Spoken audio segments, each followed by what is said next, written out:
কি ছোট্ট বন্ধুরা, আমাদের বাংলার রূপকথা তো শুনলে, 7 মায়ের এক ছেলে।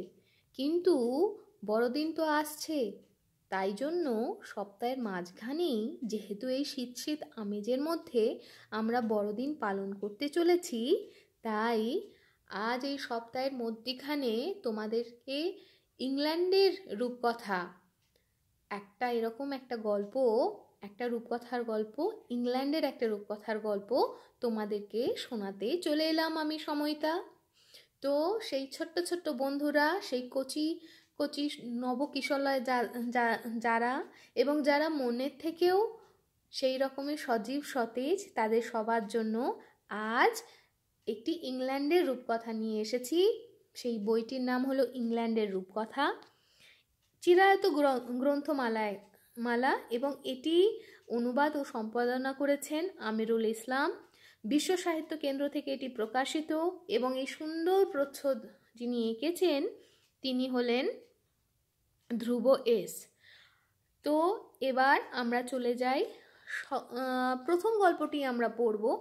সূচিপত্র থেকে দেখুন, আমরা সবাই দেখতে পাচ্ছি আমরা যে প্রথম গল্পটা পড়ব সেটা হলো পৃথিবীর শেষ ঝর্ণার খোঁজে।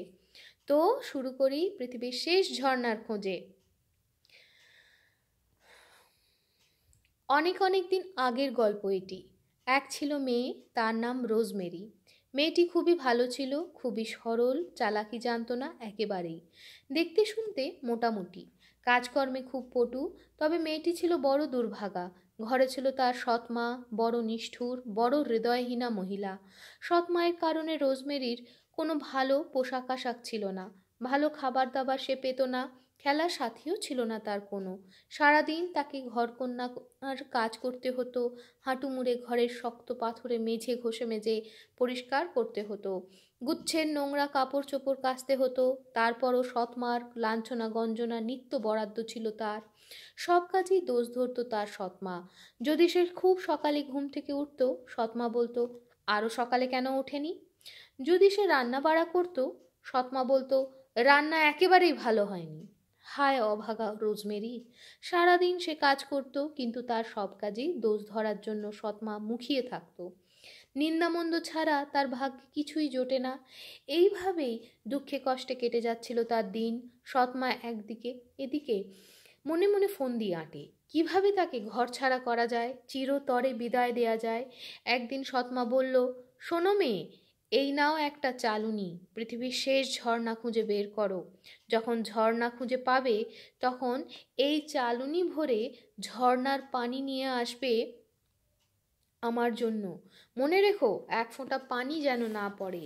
যাও, বেরিয়ে পড়ো শিগগির। কি আর করবে রোজমেরি, সৎমার মুখের উপর কথা বলার সাহস তার নেই। চালুনিটা হাতে তুলে নিল বেচারি, তারপর ঘর থেকে বেরিয়ে পড়ল পৃথিবীর শেষ ঝর্ণার খোঁজে। যেতে যেতে দেখা হলো এক ঘোড়ার গাড়ির চালকের সঙ্গে। লোকটা ঘোড়ার লাগাম টেনে টেনে ঠিক করছিল।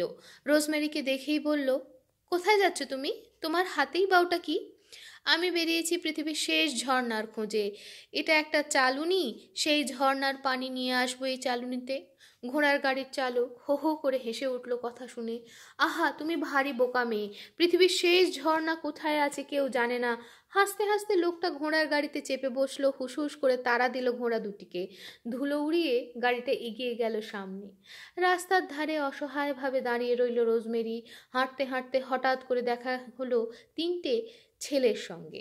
বাড়ির সামনে ছোট্ট একটা মাঠে তারা খেলাধুলা করছে। রোজমেরিকে দেখেই তাদের একজন চিৎকার করে জানতে চাইল, এই যে মেয়ে, যাচ্ছ কোথায়? হাতে তোমার কি? পৃথিবীর শেষ ঝর্ণার খোঁজ আনতে যাচ্ছি আমি। আমার হাতে রয়েছে একটা চালুনি, এই চালুনি দিয়ে ঝর্ণার পানি নিয়ে আসতে হবে। মেয়েটির বোকামি শুনে 3 ছেলেই শব্দ করে হাসতে লাগলো। তারা বলল, তোমার মাথায় একটুকুও বুদ্ধি নেই, পৃথিবীর শেষ ঝর্ণা বলে কোনো ঝর্ণাই নেই। হতাশ হয়ে পড়ে রোজমেরি, কিন্তু হাল ছেড়ে দিলে হবে না, ঝর্ণার খোঁজ তাকে আনতেই হবে। রোজমেরি রাস্তায় যাকে পায় তাকেই জিজ্ঞেস করে, কোথায় পৃথিবীর শেষ ঝর্ণা? কিন্তু কেউ তা জানে না। কেউ কেউ তাকে বকা দেয়, কড়া কথা শুনিয়ে দেয়, কেউ বা রোজমেরির কথা শুনে হাসে, আবার কেউ কেউ ভালো মানুষের মতো বলে, সাহায্য করার খুব ইচ্ছে ছিল, কিন্তু আমাদের জানা নেই পৃথিবীর শেষ ঝর্ণা কোথায়। সব শেষে এক থুরথুরে বুড়ির সঙ্গে দেখা হলো রোজমেরির। কুঁজো হয়ে গেছে বুড়ি, যেন দুটি মানুষ হেঁটে যাচ্ছে। রাস্তার ধারে নিচু হয়ে ঝুঁকে কি যেন খুঁজছে বুড়ি। চামড়া কুঁচকে ভাঁজ পড়েছে তার, তোবড়ানো গাল, মুখে হয়তো একটিও দাঁত নেই, আর তার হাতে রয়েছে একটি লাঠি। লাঠিটা দিয়ে মাটিতে ঠুকঠুক করে কি যেন খুঁজছে বেচারি। কি খোঁজো বুড়িমা? প্রশ্ন করে রোজমেরি। আমার দুটো রুপোর টাকা ছিল, তাই দিয়ে রুটি কিনবো ভেবেছিলাম, কিন্তু পথে কোথায় যে হারিয়ে গেল রুপোর টাকা দুটো, খুঁজেই পাচ্ছি না। আজ রাতে খাওয়ার মতো কিছুই নেই আমার, রুটি কেনার সামর্থ্যও নেই। রোজমেরির খুব দুঃখ হলো। বুড়িমাকে সাহায্য করার জন্যে রুপোর টাকা খুঁজতে লাগলো। সে সে যে কোনো কাজেই রোজমেরি খুব পটু। তীক্ষ্ণ চোখে অল্প কিছুক্ষণের মধ্যেই হারানো রূপোর মুদ্রা খুঁজে পেল সে। বুড়িমা তখন ভাঙা ভাঙা গলায় বলল, কি বলে যে ধন্যবাদ দেব তোমায়, আমি হয়তো সারা রাত খুঁজেও পেতাম না। এখন বলো, তুমি কোথায় যাচ্ছ, আর তোমার হাতে এই চালুনি বা কেন? আমি পৃথিবীর শেষ ঝর্ণার খোঁজে বেরিয়েছি, বলল রোজমেরি। তারপর দুঃখ করে জানালো, কিন্তু আমার এখন ভয় হচ্ছে। এমন ঝর্ণা হয়তো আমি আর খুঁজেই পাবো না। যদি সেই ঝর্ণার সন্ধান পাই, তবে চালুনি ভরে পানি নিয়ে আসব। আমার সৎ মা আমাকে এই দায়িত্ব দিয়েছেন। কেন তুমি খুঁজে পাবে না পৃথিবীর শেষ ঝর্ণা? আমি তোমাকে পথের সন্ধান দেব, সেখানে তুমি যেতে পারবে। অবশ্য তুমি কিভাবে চালুনিতে পানি ভরবে সেটা তোমার ব্যাপার। বুড়িমা তারপর লাঠিটা তুলে রোজমেরিকে দেখিয়ে দিল কোন পথে গেলে সে পৃথিবীর শেষ ঝর্ণার খোঁজ পাবে। সোজা এই পথ ধরে গেলে সামনে পাবে একটা পাহাড়।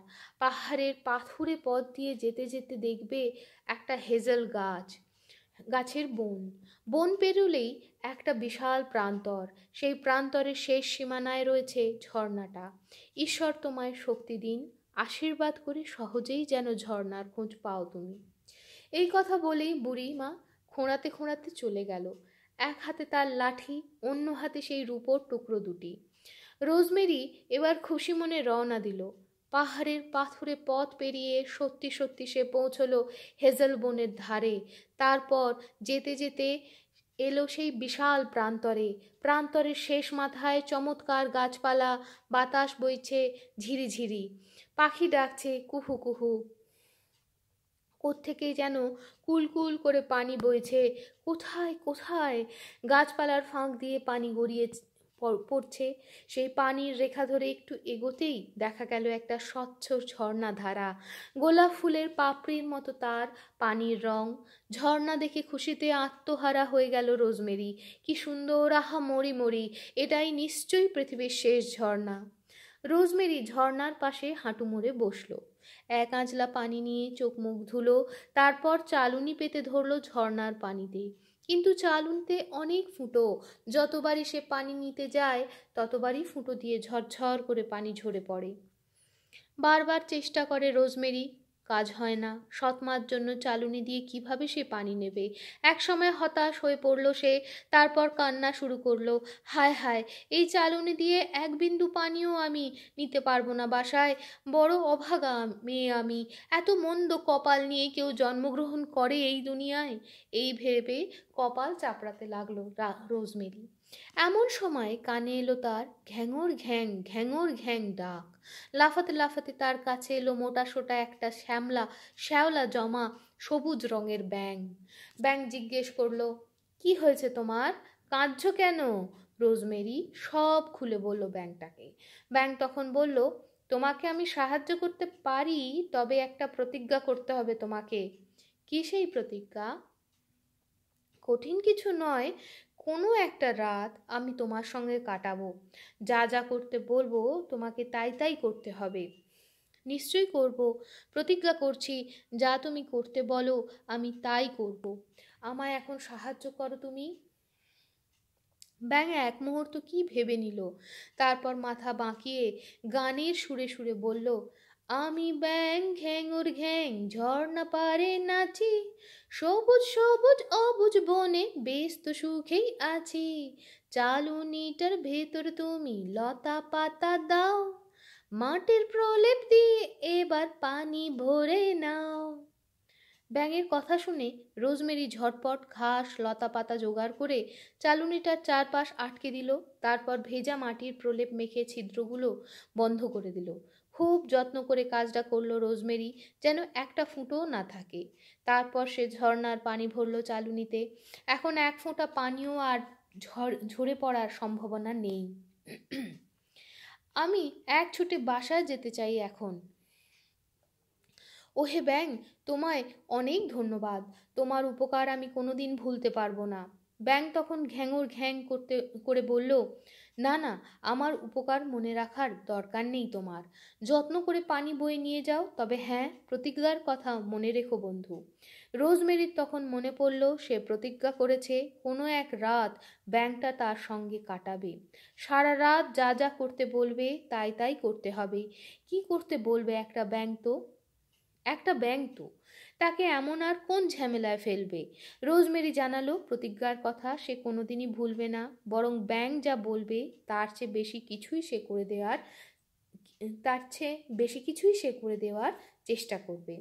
ঠিক ঠিক একদিন রোজমেরি নিজের বাসায় ফিরে এলো। বুঝতেই পারছো সৎমা তাকে দেখে কি ভীষণ অবাক হয়ে গেছে। মেয়েটির কোনো ক্ষতি হয়নি, হাত পা ভাঙেনি, বরং সে আরও হাসি খুশি মনে বাসায় ফিরে এসেছে, আর চালুনি ভরে পানিও নিয়ে এসেছে। সৎমার সব দেখে মন আরও খারাপ হয়ে গেল। সৎমা তেমন কোনো ভালো মন্দ কথা বলল না রোজমেরির সঙ্গে। মনে মনে তার ভীষণ রাগ। রোজমেরিকে শুধু বলল, যা খাওয়া দাওয়া করে নে, তারপর বাসন কোসন ধুতে হবে। সৎমা এমনভাবে কথাগুলো বলল যেন কিছুই ঘটেনি। রোজমেরি কোথায় গিয়েছে, কি করেছে, কিভাবে পানি এনেছে, কিছুই জিজ্ঞেস করলো না সৎমা। সেদিনই রাত যখন গভীর হলো, সৎমা আর রোজমেরি অবাক হয়ে শুনল কে যেন দোরগোড়ায় কড়া নাড়ছে। অদ্ভুত ভাঙা ভাঙা স্বরে কি যেন বলছে। কে এলো আবার এত রাতে? সৎমা খেঁকিয়ে উঠল। রোজমেরি দরজার কাছে গেল, জানতে চাইল কে ওখানে, এত রাতে কাকে চাই। তখন শোনা গেল ব্যাঙের ঘ্যাঙর ঘ্যাং ডাক, দরজা খোলো দরজা খোলো লক্ষ্মী সোনামণি, ঘ্যাঙর ঘ্যাং আমি ব্যাং সোনাই কাতর ধ্বনি, ঝর্ণা ধারে তুমি আমায় দিয়েছিলে কথা, শুনতে তুমি পাও না আমার মনের আকুলতা। সেই ব্যাঙ এসে উপস্থিত। ব্যাঙের কথা রোজমেরি যেন ভুলেই গিয়েছিল। সৎমা জানতে চাইল দরজার পাশে কে দাঁড়িয়ে আছে। রোজমেরি সৎমাকে সব খুলে বলল। সে যে প্রতিজ্ঞা করেছে সে কথাও সৎমাকে জানালো। সৎমা সব শুনে বলল, ব্যাঙকে ভেতরে আসতে দাও এবং যা তুমি প্রতিজ্ঞা করেছ তা পালন করো। সৎমা মনে মনে ভারী খুশি। একটা তুচ্ছ ব্যাঙের হুকুম পালন করতে হবে মেয়েটাকে, এর চেয়ে বড় সাজা আর কি আছে। রোজমেরি দরজা খুলে দিল। লাফিয়ে লাফিয়ে ব্যাঙটা এলো ঘরের ভেতরে। ব্যাঙটা তাকিয়ে তাকিয়ে রোজমেরিকে দেখলো, তারপর বলল, হাঁটুর ওপর বসাও আমায় তুমি আমার জান, তোমার জন্যে ভাবতে ভাবতে আমি পেরেশান, শুনতে তুমি পাও না আমার মনের আকুলতা, ঝর্ণা পারে তুমি আমায় দিয়েছিলে কথা। রোজমেরির তখন কেমন যেন লাগছে, মনটা বেচারার খারাপ হয়ে গেছে। একটা ভেজা স্যাঁতস্যাঁতে ব্যাঙ তার হাঁটুর ওপর বসতে চায়, এ কেমন কথা? কিন্তু সৎমা হুকুম দিল, ও যা বলছে তোমার তাই করা উচিত, প্রতিজ্ঞা অবশ্যই পালন করা উচিত। রোজমেরি ব্যাঙটাকে হাঁটুর ওপর উঠিয়ে নিল। তারপর ব্যাঙটা আবার বলল, লক্ষ্মী সোনা খাবার কিছু চাই, পেটে আমার খিদে আমি যা পাই তাই খাই, শুনতে তুমি পাও না আমার মনের আকুলতা, ঝর্ণা পারে তুমি আমায় দিয়েছিলে কথা। সৎমা ব্যাঙের কথা শুনে বলল, যাও যাও, জলদি করে ওর খাবার এনে দাও। রোজমেরি রাতের খাবার এখনো খায়নি। সে নিজের খাবারের অর্ধেকটা এনে দিল ব্যাঙকে। ব্যাঙ খুশি মনে খুঁটিয়ে খুঁটিয়ে সব খেলো। তারপর ঘ্যাঙর ঘ্যাং করে বলল, এখন আমার ঘুম পাচ্ছে, ঘুম আয় রে আয়, তোমার সাথে শুয়ে পড়ব তোমার বিছানায়। ঝর্ণা পারে তুমি আমায় দিয়েছিলে কথা, শুনতে তুমি পাও না আমার মনের আকুলতা। ব্যাঙের এই কথা শুনে শরীর রি রি করে উঠল রোজমেরির। না না, এ কি করে হয়? স্যাঁতস্যাঁতে নোংরা একটা ব্যাঙের সাথে এক বিছানায় কিভাবে শোয়া যায়? সব মানলেও এটা মানা যায় না। কিন্তু ব্যাঙের কাণ্ড দেখে হো হো করে হেসে উঠল সৎমা। ভারী মজা পেয়েছে সে। আচ্ছা করে শায়েস্তা করা যাচ্ছে মেয়েটিকে। সৎমা চেঁচিয়ে উঠল, যাও শুতে যাও, ব্যাঙটা বিছানা করে দাও ব্যাঙটাকে। তোমার প্রতিজ্ঞার কথা ভুলে যাচ্ছ কি করে? মেয়েরা কখনো প্রতিজ্ঞা ভঙ্গ করে না। রোজমেরি ব্যাঙটাকে সঙ্গে নিয়ে নিজের ঘরে এলো, শুয়ে পড়ল বিছানায়। ব্যাঙটা রইল তার পাশে। একধারে জড়সড় হয়ে রোজমেরি শুয়ে রইল। সারা দিনের কাজের ক্লান্তিতে একটুক্ষণ পরেই গভীর ঘুমে তলিয়ে গেল রোজমেরি। খুব সকালবেলা, আকাশে তখনও ঠিকমতো সূর্য ওঠেনি। ঘুম ভাঙল রোজমেরির। তার কানের পাশে কে যেন ঘ্যাঙর ঘ্যাং করছে। তোমায় আমি যা যা বলেছি সব তুমি করেছো, আর একটা মাত্র কাজের কথা বলবো আমি, তাহলেই তোমার প্রতিজ্ঞা রক্ষা করা হবে। একটা ছোট্ট কুড়াল নিয়ে এসো, আমার মাথাটাকে দুফাঁক করে দাও। ব্যাঙের দিকে তাকিয়ে অবাক হয়ে গেল রোজমেরি। সে কাতর স্বরে বলল, এই কাজটি আমি করতে পারবো না। তুমি আমার বিরাট উপকার করেছিলে, এখন তোমায় আমি মেরে ফেলবো কিভাবে? এ কাজ আমার পক্ষে সম্ভব নয়। যা বলছি তা করতে হবে তোমায়। তোমার প্রতিজ্ঞার কথা স্মরণ করো। এখনও রাত শেষ হয়ে যায়নি। কুড়াল নিয়ে এসো এবং আমার মাথাটাকে দুফাঁক করো। মন খারাপ করে রান্নাঘরে গেল রোজমেরি। ছোট কুড়ালটা নিয়ে এলো সাথে। এই কুড়াল দিয়ে সে কাঠ চেরাই করে।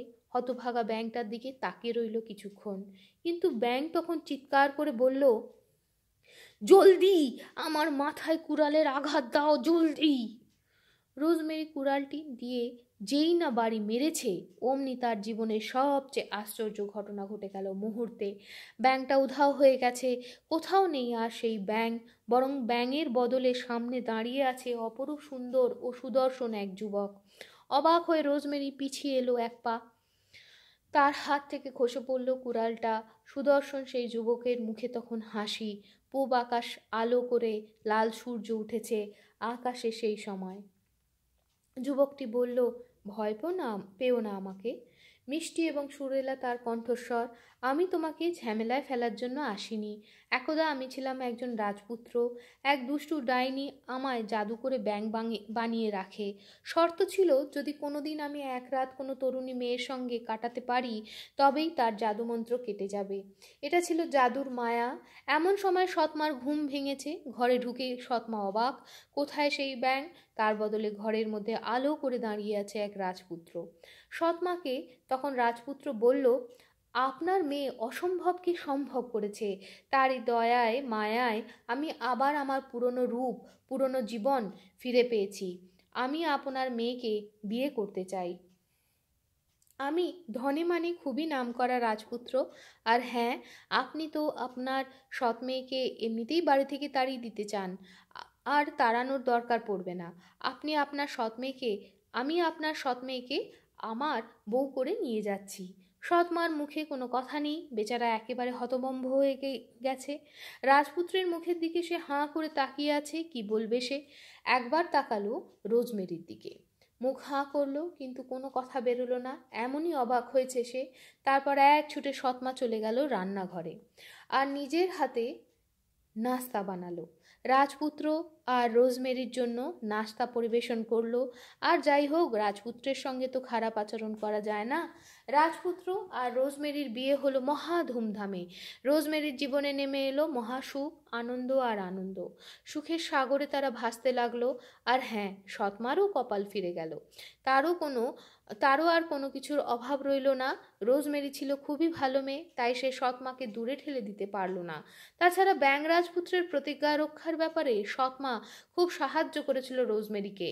কেন করেছিল সে কথা অবশ্য আলাদা, তবে সৎ মা যে বারবার একটা কথা বলেছিল, প্রতিজ্ঞা করে কখনো প্রতিজ্ঞা ভঙ্গ করতে নেই, এই কথার কারণে রাজপুত্রও সৎ মার ওপর ভারী খুশি। মহা আনন্দে তাদের দিন কাটতে লাগলো। তো এই তো ছিল আজকের গল্প। বন্ধুরা, এই গল্পটি থেকে আমরা কিছু জিনিস শিখতে পারি। এক, জীবনের চলার পথে অনেক কঠিন পরিস্থিতি আসবে, অনেক ভালো লোক আসবে, অনেক মন্দ লোক আসবে, অনেক এমন লোক আসবে যারা আমাদেরকে বিপদে ফেলার জন্যই আসবে। কিন্তু আমরা যদি নিজেদের প্রতি বিশ্বাস রাখি এবং আমরা যদি আমাদের অনুযায়ী যে কোনো জীবিত বা মৃত যে কোনো বস্তু বা যে কোনো প্রাণী সবার প্রতি যদি আমরা শ্রদ্ধাশীল হয়ে সেইভাবে এগিয়ে যেতে থাকি, হয়তো তখন আমরা দেখব যে যারা আমাদের অনিষ্ট করতে চলেছেন তাদের সেই অনিষ্ট চিন্তাও আমাদের জন্য সুচিন্তা হয়ে আমাদের জীবনে ফিরে আসবে।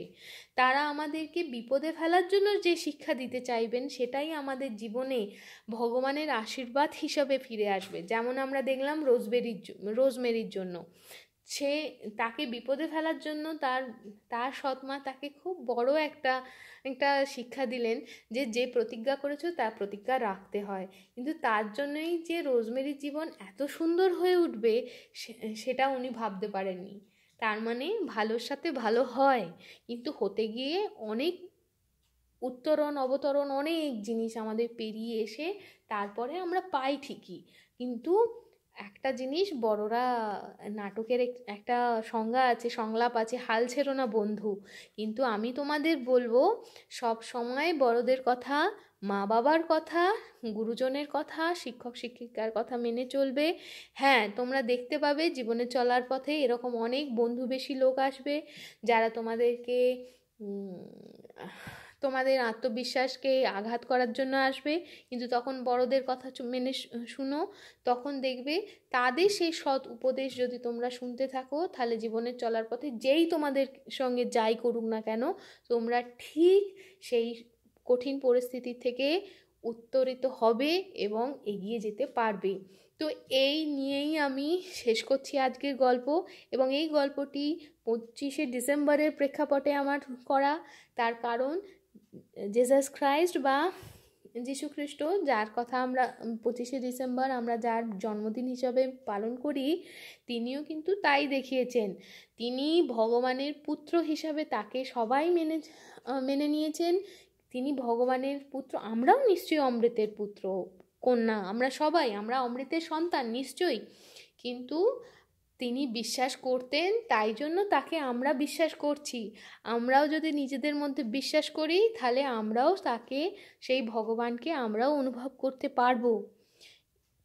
কিন্তু একটা জিনিস ভাবো, যে সে বিশ্বাস করে সে ভগবানকে নিজের মধ্যে অনুভব করার পরেও কিন্তু তার জীবন সরল সুন্দর সোজা হয়নি। তার জীবনের মধ্যেও প্রচুর কষ্ট রয়েছে। তিনি নিজেকে সকলের জন্য বিলিয়ে দিয়ে গেছেন, যা প্রত্যেক গুরুই করেন। তো তাই জন্য আমি বলবো, সৎ পথে থাকো, একনিষ্ঠ হও, নিজের দায়িত্ব পালন করবার জন্য এগিয়ে চলো। আচ্ছা বন্ধুরা, আজ তাহলে আসি, টাটা।